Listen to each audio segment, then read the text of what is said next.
Subscribe करें सेहत ज़िंदगी चैनल को और बेल आइकन पर क्लिक करें ताकि आपको हर नई वीडियो मिले सबसे पहले। औज़ुबिल्लाहि मिनश्शैतानिर्रजीम बिस्मिल्लाहिर्रहमानिर्रहीम। दोस्तों, बहन भाइयों और मुअज़्ज़ज़ नाज़रीन, अस्सलाम वालेकुम वरहमतुल्लाहि वबरकातुहू। आज का मौजू नहायत अहम है और हर साल अक्टूबर में इस बीमारी का दिन भी मनाया जाता है। गो कि ये बीमारी पुरानी है, लेकिन पहले इसकी समझ, इदराक और टेस्ट नहीं थे और बहुत से लोग जो थे वो उसको आम बीमारी समझते थे। लेकिन अब ये ख़तरनाक हद तक बढ़ गई है। WHO के स्टेटिस्टिक्स मौजूद हैं, हिंदुस्तान और पाकिस्तान के स्टेटिस्टिक्स मौजूद हैं कि ये कैंसर जो है वो सन 2000 के बाद बहुत तेज़ी से बढ़ा है और इस कैंसर का नाम है ब्रेस्ट कैंसर, यानी छातियों का कैंसर। ख़वातीन और हज़रात, जैसे कि आपको मालूम है कि औरत में छातियाँ जो हैं वो बढ़ती हैं बलोगत से, और फिर जब प्रेगनेंसी होती है तो दूध भी इनमें आता है और ये under the hormones of hypothalamus और पिट्यूटरी ग्लैंड के जो है उसके ज़ेर असर होती हैं और प्रोलैक्टिन लेवल के ज़ेर असर होती हैं। पहले तो ये सुन लीजिए कि ब्रेस्ट कैंसर मर्द और औरत दोनों में होता है। 8 में से एक औरत को ज़रूर लाइफ टाइम में ऐसी चीज़ें दरपेश हो जाती हैं कि जब उसकी डायग्नोसिस होती है तो वो जो है कैंसर निकलता है। और 8 में से 3 औरतें जो हैं वो ब्रेस्ट डिस्कम्फर्ट फील करती हैं, या तो माहवारी के दिनों में, या फिर प्रेगनेंसी के दिनों में, या फिर बहुत लेट प्रेगनेंसी हुई तब, या फिर बढ़ापे में सनयास यानी मीनोपाज में अगर हार्मोन इस्तेमाल करते हैं।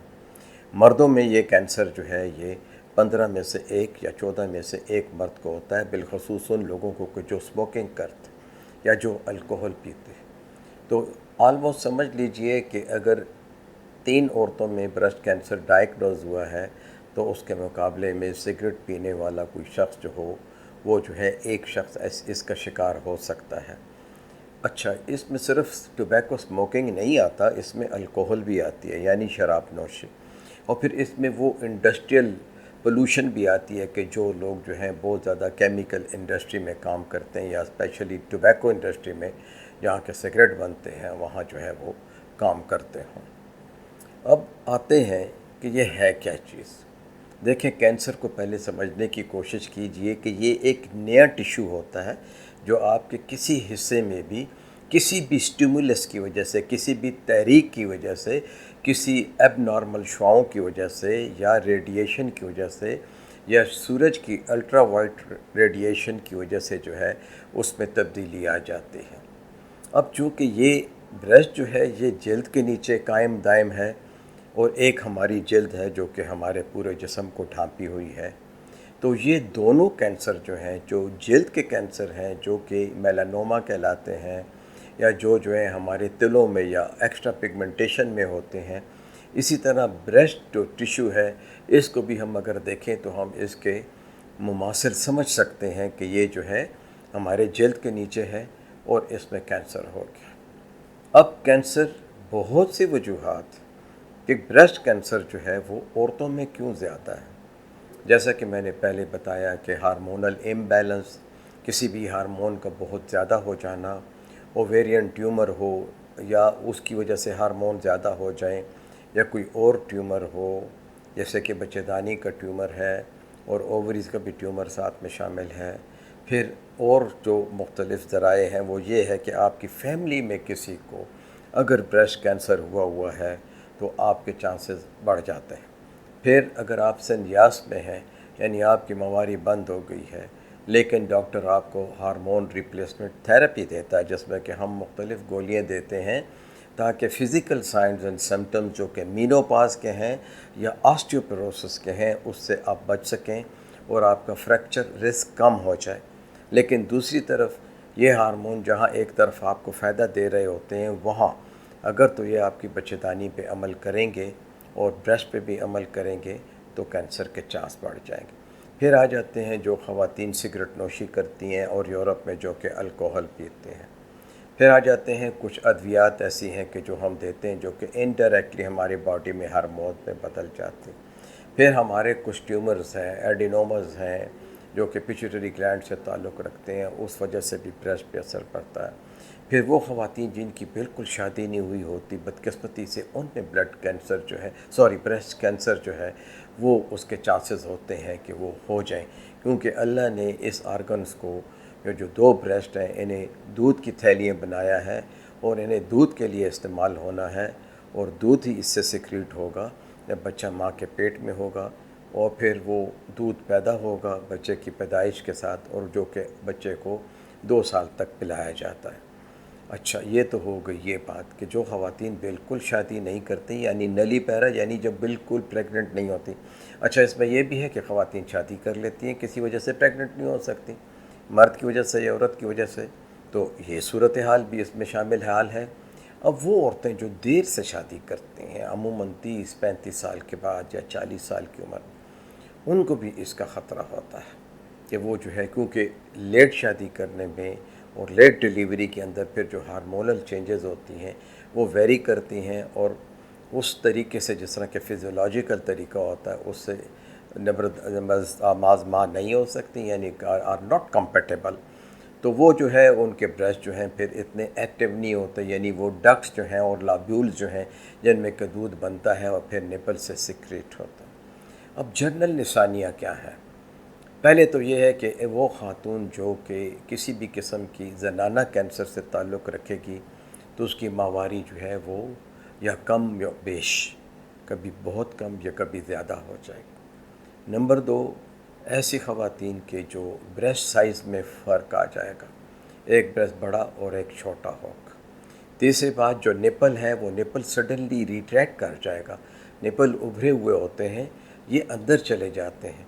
जब अंदर चले जाते हैं तो यकीनी तौर पे फिर उसको एग्ज़ामिन करना पड़ता है कि वो क्यों अंदर चले गए। होता ये कि अंदर जो ट्यूमर होता है वो उसे अपनी तरफ जो है खींचता है, क्योंकि ट्यूमर सेल्स जो होते हैं वो मिलियंस में ग्रो करते हैं। एक आम टिश्यू अगर 9 महीनों में बनता है तो कैंसर टिश्यू जो है वो 2 महीनों में मुकम्मल हो जाता है।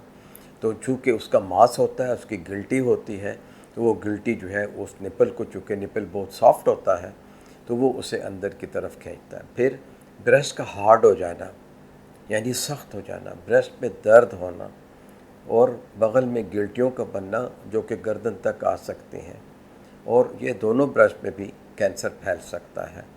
फिर जिल्द ऐसी हो जाती है हार्ड हो के, जिस तरह के ऑरेंज का जो छिलका होता है, जैसे कीनू या माल्टा जो होता है, जिस तरह उसकी जिल्द होती है उस तरह से सुर्ख हो जाती है, और उसके ऊपर उसी तरह छोटे छोटे स्पॉट्स हो जाते हैं।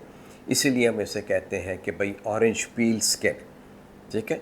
उसके बाद ये गिल्टी आप महसूस कर सकती हैं, ये छोटी भी हो सकती है, बड़ी भी हो सकती है, और ब्रेस्ट चूँकि एक गोल हिस्सा है, इसके चारों अतराफ में ये हो सकती है।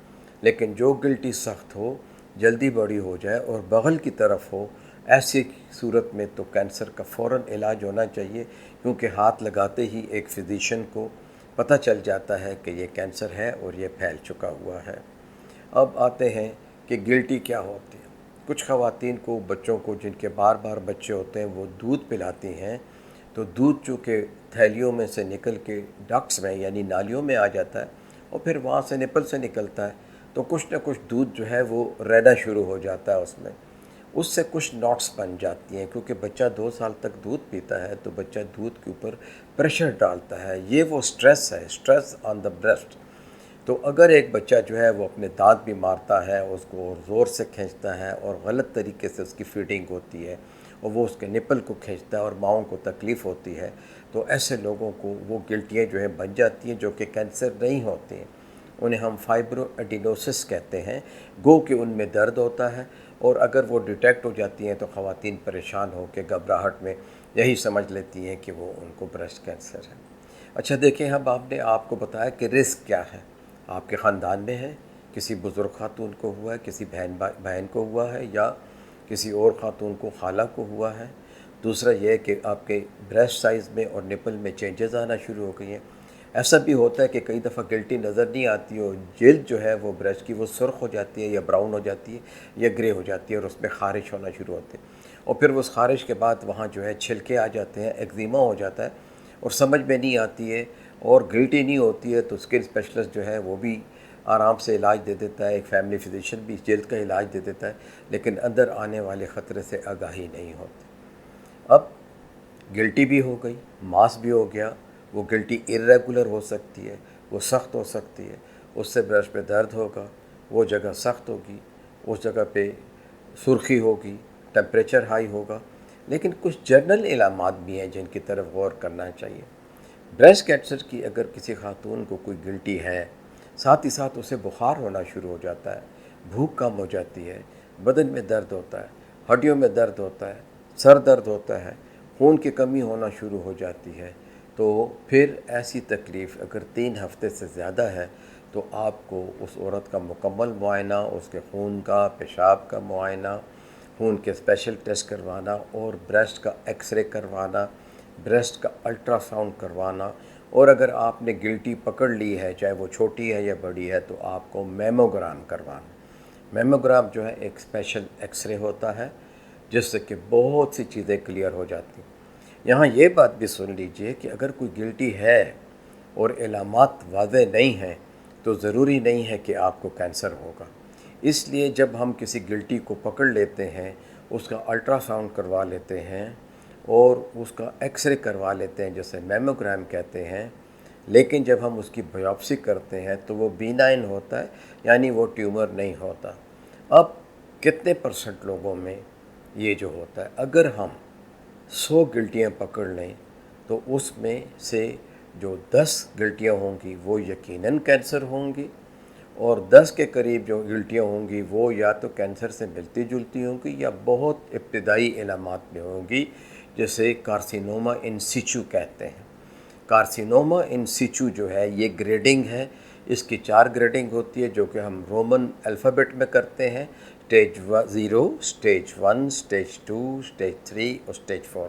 स्टेज 4 यकीनन फैला हुआ कैंसर होता है और स्टेज 0 जो है वो 100% नहीं तो 99% क्योरेबल होता है। तो नाजरीन, हमने आपको यहाँ तक जनरल बातें ब्रेस्ट कैंसर की बता दी हैं। अब हम दूसरे हिस्से में मज़ीद तफसील से इसके ऊपर बात करेंगे। शुक्रिया।